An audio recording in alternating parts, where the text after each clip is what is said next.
we get excited about innovation and what's new and what's cool and things like that. And funny enough, I was talking to someone earlier today about this and saying I'm a big believer in diversity, and my book is on women and why women see risk in a different way to men, and why a failure to attract and retain women, particularly in, say, cybersecurity, is making us all less safe. Welcome to another episode of peopleHum interview series.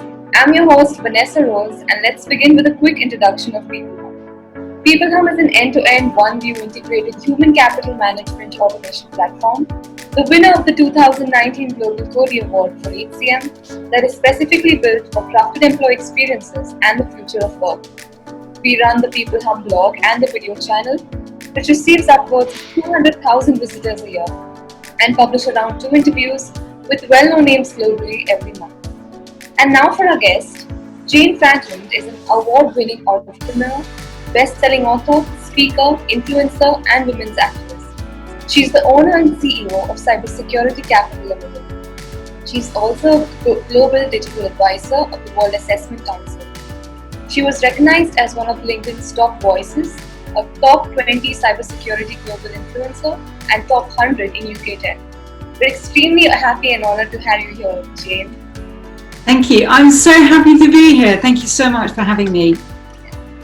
So Jane, at 29, you already had a globally established business of your own. So how did you manage such an amazing feat?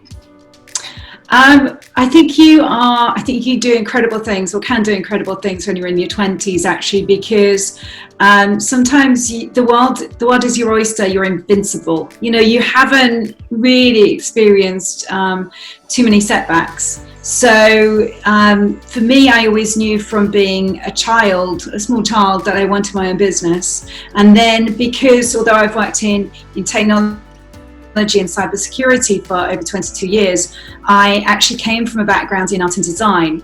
So for me, as I kind of progressed with my education, my parents always kind of brought me up to follow my heart, and I believed I could do anything. You know, it was just like, and I still believe this, you know, if you set your mind to do something, you can achieve anything that you want. Your mind is so powerful, and so much of the time, and this is much more as you get older, you are your own worst enemy. So you put in place lots of blocks that are just really not really there. So like I said, you're your own worst enemy, and a lot of building your own business, or actually achieving anything that you want to achieve, you have to get out of your own way. So you have to do a lot of personal development and a work on self. Now, I think when I was in my 20s, I'd been brought up that way. You can achieve anything that you want to. I'd been really well educated. I was very lucky. I worked really hard and I wanted it. So for me, it was just a case of, well, I believe in myself. I did it with a business partner. Let's get on and do it. You know, so it was, I remember him saying to me, you do know what you're in for when we do this, you know, when we're starting this business. And of course, you know, I was in my 20s, early 20s, and I was just like, yeah, of course I know what it's going to be like. I didn't have a clue. I really didn't. But I was prepared to learn, and I approach everything like this in my life, humble to learn, open to learn, always go out and be great at spotting talent. So know what you're really good at. And when you start a business, you actually have to know how to do everything, really.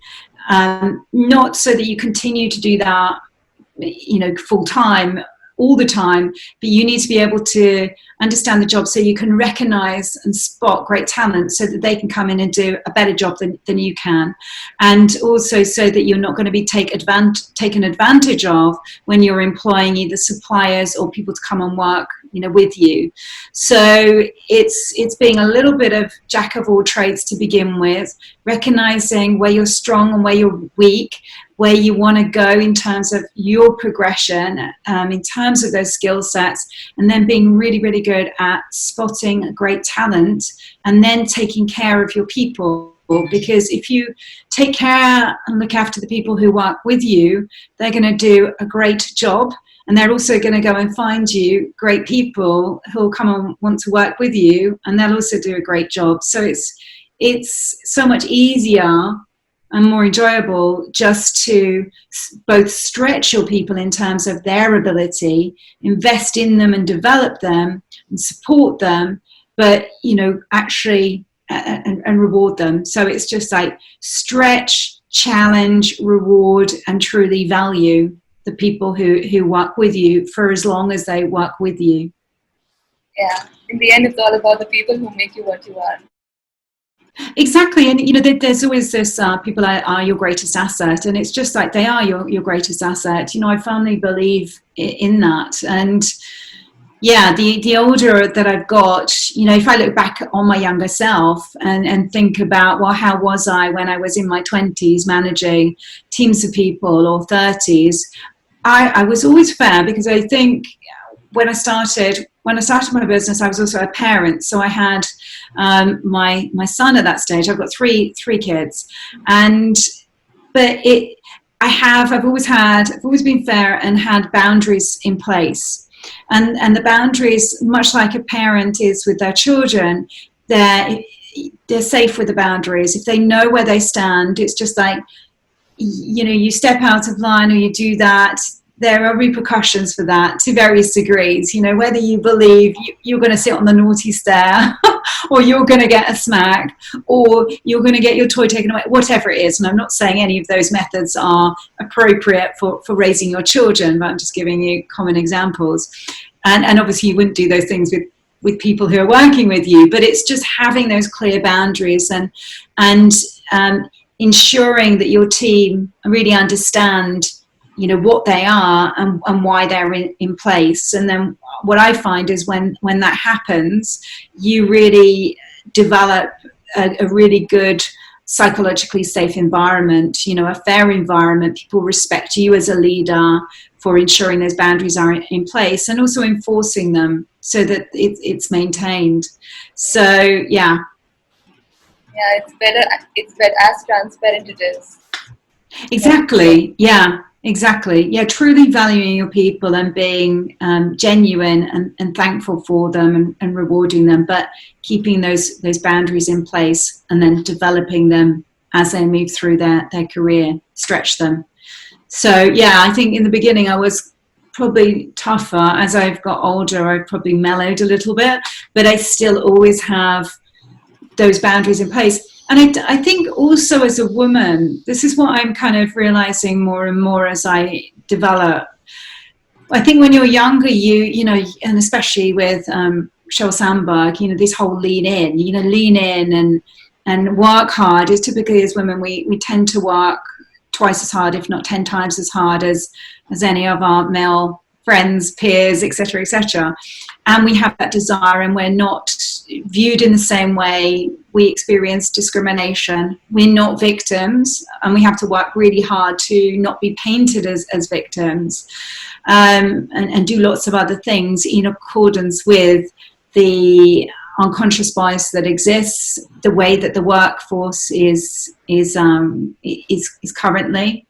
But the older I get, the more I'm very comfortable with who I am, and which I think comes with age, and also kind of leaning back a little bit more. It's just like I lean back much more. It's just like, do you know what? I don't have to exert that energy unless I choose to.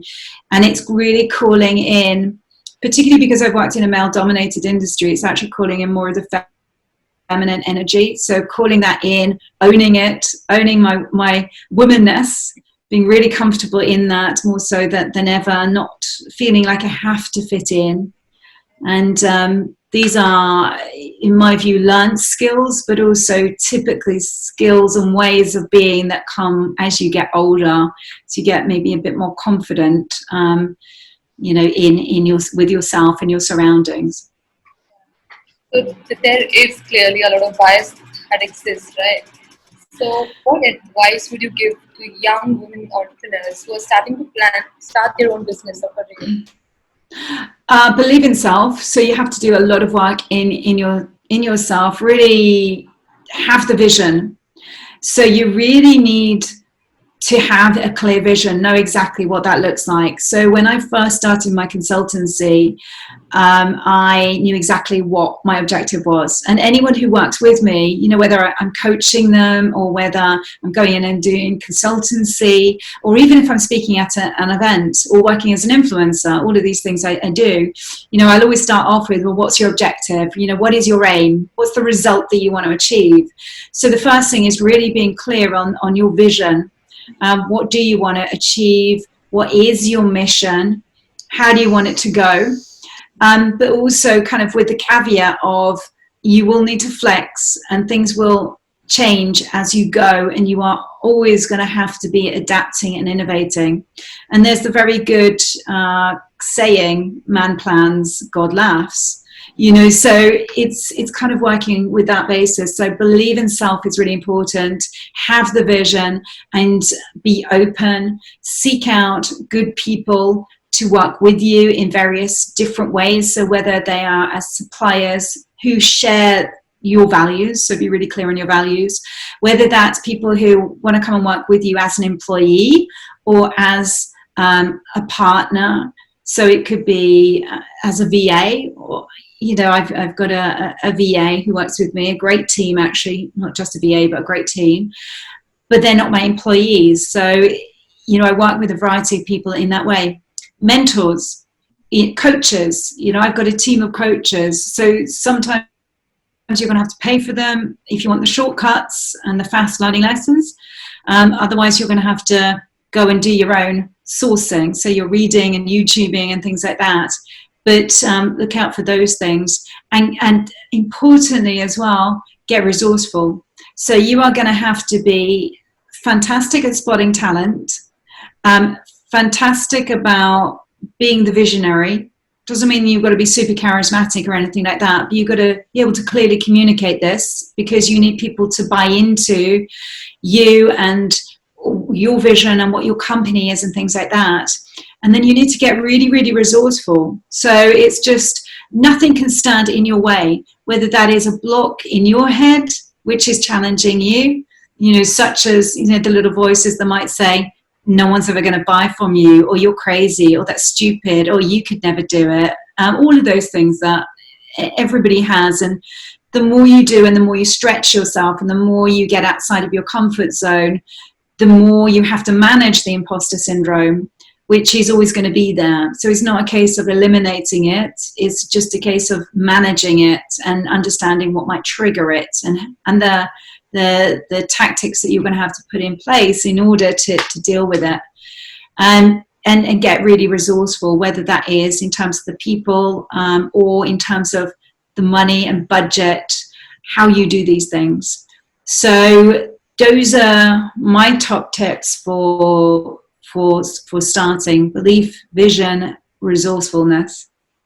Those are some really empowering thoughts. Thank you for that. Yeah, it's anything, you can do it, anything. It's just like, get on and do it. It's just like nothing. We live in such amazing times. You know, most of us, you and I, it's just like we are so blessed. Nothing apart from ourselves actually is going to stand in our way of doing what we want to do. That is so true.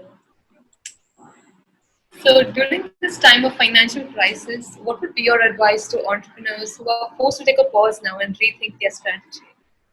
Yeah, it really is. It calls for, you know, it's both a blessed time, and it's also a cursed time to a certain extent. I do see COVID-19 and this time that we're going through, this pandemic, as being a reset, and it's called for. So I really do think that Mother Earth is not happy with us, and we haven't learned the lessons, and we've been abusive in too many of our ways, you know, whether that is in regards to the environment, whether that is in regards to the way that we are treating people. What's coming to surface right now is a reset. So it's just like we have not been listening to the calls for change. So therefore, a big change has come upon us. So right now, it calls for clear thinking. It calls for us to reset. It calls for us to become creative. So if we need to, this pandemic has just come upon us, we know that the change that it is bringing about was due to happen anyway. We just expected it in maybe the next 5 to 10 years. So a gradual change, as opposed to like, oh my God, overnight. So I know companies, large companies and small companies, that actually have been paralyzed almost overnight, with a workforce that's spread globally, was being in lockdown, and they haven't been able to deliver, and it could have meant end of business. So it calls for the calmness, for you to get into a state of mind that actually enables you to recover, get your senses back, and to be able to think creatively and strategically. So I've taken a lot of calls since March from entrepreneurs, even salespeople out there who are really panicking. It might be I've got a tiny amount of money left in my bank account, or I can't pay next month's rent. Many other different responses and things like that. So for me, I know that they are in a deep sense of panic and crisis. So what I've advised them to do, and how I've steered them out of that and into prosperity, is actually let's get your energy back. Let's get you clear thinking.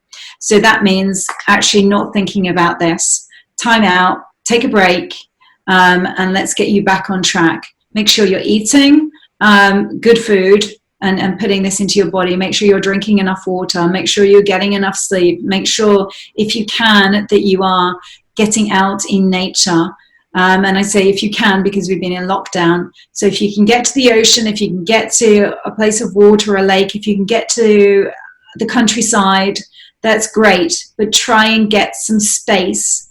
Try and get some fresh air, so that you can actually get some clear thinking and actually restore your energy. Because when your energy comes back and you're fueling your body and mind with water and sleep and less stress, then it enables you to think more clearly. And then it is a case of, okay, working either on your own and digging deep, because you've had that break and have got your energy back, or it's actually calling together your posse, so your trusted people, and saying, how do we sort this out, coming together and thinking creatively and innovatively about how you can actually turn things around, but actually reset and make a better and stronger company.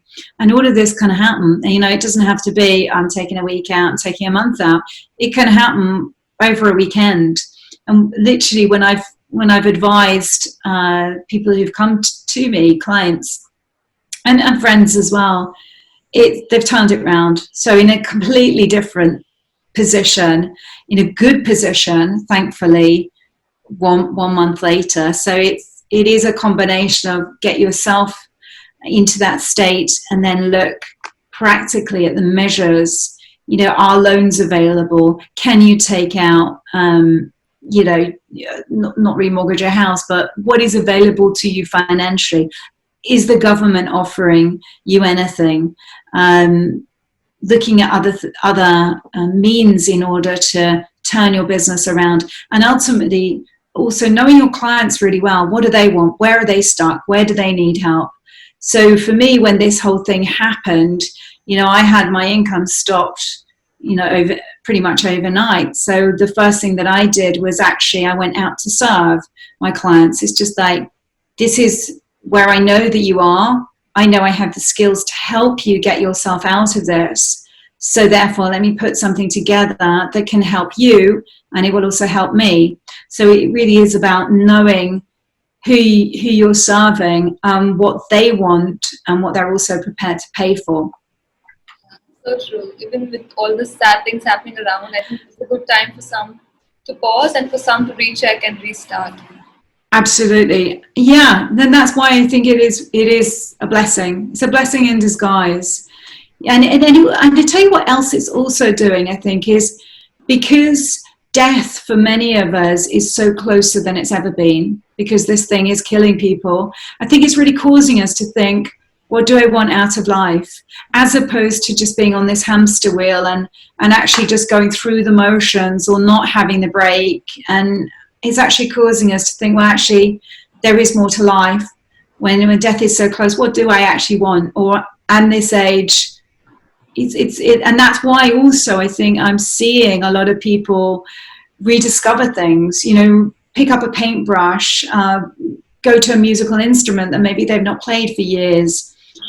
All of these things I think are much needed, wonderful, and it's helping us to be healthier and happier. That's true.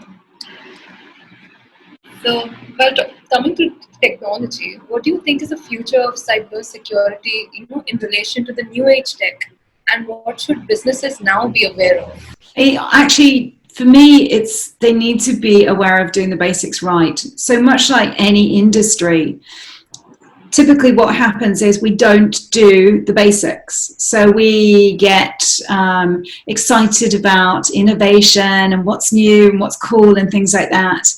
And funny enough, I was talking to someone earlier today about this and saying I'm a big believer in diversity, and my book is on women and why women see risk in a different way to men, and why a failure to attract and retain women, particularly in, say, cybersecurity, is making us all less safe. So for me, what I typically tend to see is that men are excited by the tech. It's like boys' toys, cool tech and things like that. Whereas I think typically women will look at, well, we'll look more holistically sometimes, and we'll also look at processes, and we're thrifty with budgets and money and expenditure and things like that, typically.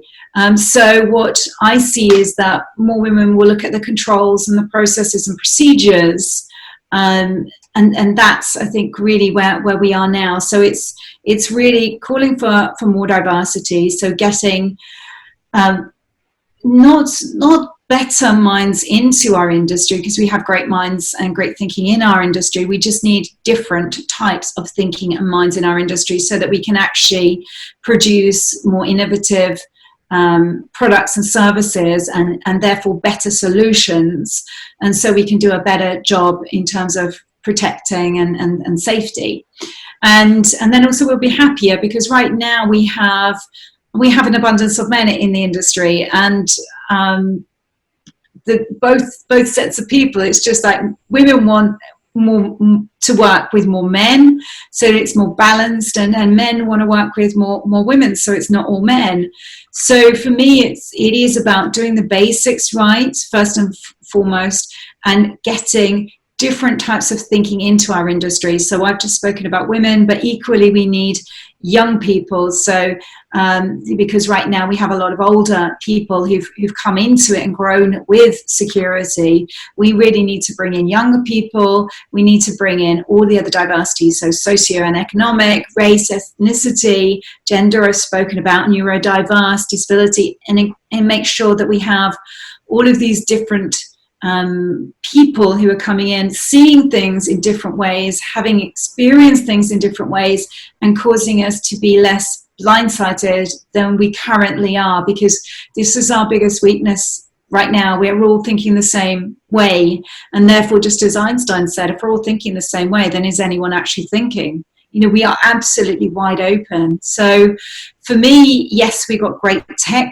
coming our way. We've got artificial intelligence. We've got machine learning. We've got all of these wonderful ways, quantum computing and things like that.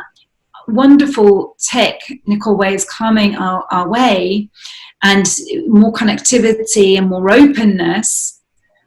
So we have all of that, and that's all fun and exciting and interesting.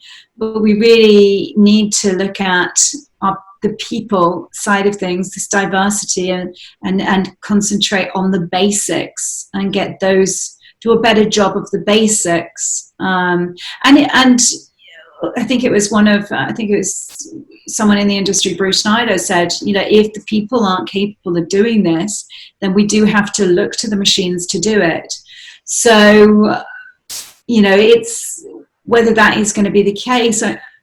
I'm not sure. I don't have a crystal ball, but what I do know is that certainly technology is replacing people now. So it more so than ever, it calls upon people to be able to communicate well, to know their strengths, to move from what was, say, the third industrial revolution, which was more about the learned type of person, to be the learner. So because technology is constantly evolving, we're going to have to pick things up with speed. So the faster that you can learn, the more useful you're going to be. The better that you can communicate, the more useful you're going to be. The better that you can problem solve and communicate all of this, the more useful you're going to be. The better you can integrate with people from all over the world, because we're joined up and working globally, the more useful you're going to be. So it's really looking at a lot of the soft skills as opposed to necessarily the tech skills, because the way that technology is moving and the way that code is moving, a lot of things that would have required people to do might actually be replaced by machines. And that's why the interpretation and the glue almost, or the bridge, is going to have to be done by people, because that can't be done by machines. That's right. With all the technology coming in, we shouldn't leave the human element out of it. Exactly. Yeah. I mean, whether or not, there's going to be mass unemployment, I mean, you'll read like future reports and things like that, and they will talk about things like this. Whenever we've had it before, there's always been that fear-mongering going on. It's just like technology will replace your jobs and things like that. Technology has historically actually added to, so it's made it bigger. And we don't know the types of jobs that are going to be available in the next 10 years, because they've not even been created yet. But what we do know is that technology is coming and can replace and is replacing as opposed to augmenting. And therefore, we need to sharpen our skills and make sure that we are really keeping our brains and healthy and actually learning, continually learning and implementing, because then that keeps our brains wiring, keeps our minds fresh. That's right. So Jane, coming to our last question, do you have any sound bites that you'd like to share with our audience? Yeah, well, I tell you, right now, I have a big focus on visibility. So when I talk about visibility, it includes voice. So it's really about supercharging your career. And it's really working on being seen and being heard amidst the noise. So for me, I believe that there are only two types of work, visible work and invisible work. And typically, certainly when it comes to us as women, although it relates to both men and women, we tend to just get on with our job. So it's just like, keep a low profile, don't necessarily raise your head above the parapet, get on with the job and everything's going to be good, and get your money. For me, really, it's this call to action is just like, it's time to really to become visible. We have amazing role models out there, particularly when it comes to women in male dominated industries, and now is the time to actually become visible, so to actually be seen and to be heard, so that you can attract the opportunities that are in line with your career and also life goals. So my call is, check out my work, come and see the program that I'm running, which is all around that. It is absolutely perfect for entrepreneurs. So if you're starting your own business or scaling your business, it's absolutely amazing. I've taught this to individuals and great big companies, and like, say, Microsoft last week, so 21 execs at Microsoft blown away. But it's great also from a career steer. So it's just like, what do you want? This is your moment. You get to decide, and it doesn't mean to say that you have to be a leader, but you get to design your career how you want it to be. So and be a voice and be heard and be visible and attract the opportunities that you want. So that's my kind of like soundbite and almost like call to action. Come and link up with me on LinkedIn or Twitter or Instagram, wherever you see me. I'm on all of the platforms, and come and check out my work. If you like what you see, then let's do some great work together. That was some wonderful advice, Jane. Thank you so much for that. It's my pleasure. I had a lot of fun talking to you, and I'm sure our audience is going to love this too. Thank you. Thanks so much for having me.